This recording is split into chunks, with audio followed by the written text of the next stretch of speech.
So hello guys, আসসালামু আলাইকুম। সবাই কেমন আছো? আশা করছি সবাই অনেক ভালো আছো। আর আজকে একটা স্পেশালি কথা বলতে এসেছি। আমি বলেছিলাম যে রোজ রোজ মোটর ব্লগ করবো বা যে কোনো ব্লগ করবো, ব্লগ করে ইউটিউব সেটা আপলোড করবো, ঠিক আছে। কিন্তু একটা প্রবলেম ফেসে গেছি। প্রবলেমটা হলো আমার বাইকে ক্লাস প্লেট খারাপ হয়ে গেছে। এখান থেকে ঠিক 3 মাস আগে কি 2.5 মাস আগে ক্লাস প্লেট ঠিক করিয়েছিলাম। তো ইলেকট্রিকে বসাতে পারি, সেখানে আবার প্রবলেম শুরু হয়ে গেছে ক্লাস প্লেট। ক্লাস প্লেটের প্রবলেম হলে বাইকের পিক আপ টানে না, ঠিক আছে, করতে থাকে। সে কারণে ব্লক করা হচ্ছে না। আর এখনো 2-3 দিন হবে না, ঠিক আছে।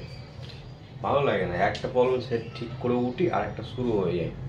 তো সেক্ষেত্রে প্রবলেমটা ফেস করতে হচ্ছে। যাই হোক, আসছে না আপাতত আরও 3 দিন, ঠিক আছে। মোটামুটি 5-6 দিন হয়ে যাবে ব্লক আসবেন না। তো দেখি, মানে এর মধ্যে যদি কোনো ব্লগ করি তো সেটা আপলোড করে দেবো, কিন্তু ইচ্ছে নেই ব্লগ করার, ঠিক আছে। ভালো লাগে না, জানি না কেন। তো এই হচ্ছে আপডেট দেওয়া ছিল, তোমাদের শেয়ার করা ছিল যে যে কারণটার জন্য আমি ব্লগের থেকে বিরত আছি, সেই কারণ, ঠিক আছে। তো এই টাটা বাই বাই, সবাই ভালো থেকো। আর দেখি কী করা যায় না করা যায়, ঠিক আছে।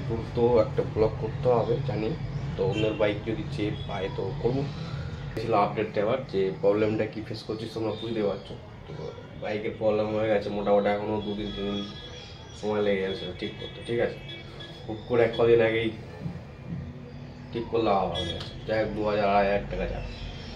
তো এগুলো ক্লাস প্লেট যেটা হয় না বসানোর, এরকম একটা গ্যাপ থাকে, ঠিক আছে।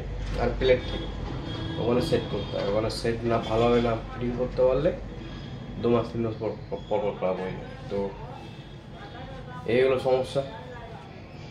আর দেখি, বাইকটা তো চেঞ্জ করবো, সামনের মাসে চেঞ্জ করার প্ল্যান ছিল এই মাসে, কিন্তু রোজার ঈদের কারণে করিনি। টাকা পয়সা ঠোকানি পড়ে যাবে। তো হয়তো নেক্সট মান্থে করবো,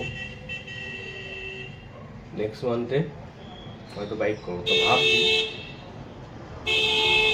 এই ক্লাস প্লেটটা ঠিক করে নিই, তারপরে আমি বাইকে কিছু ঠিক করবো না, ঠিক আছে। কারণ প্রবলেম বেড়েই চলেছে। একবার ঠিক করি আর একটা প্রবলেম হয়ে যায়। আমি হয়তো ভুল গ্যারেজে যাচ্ছি, নাকি বাইকের সমস্যা।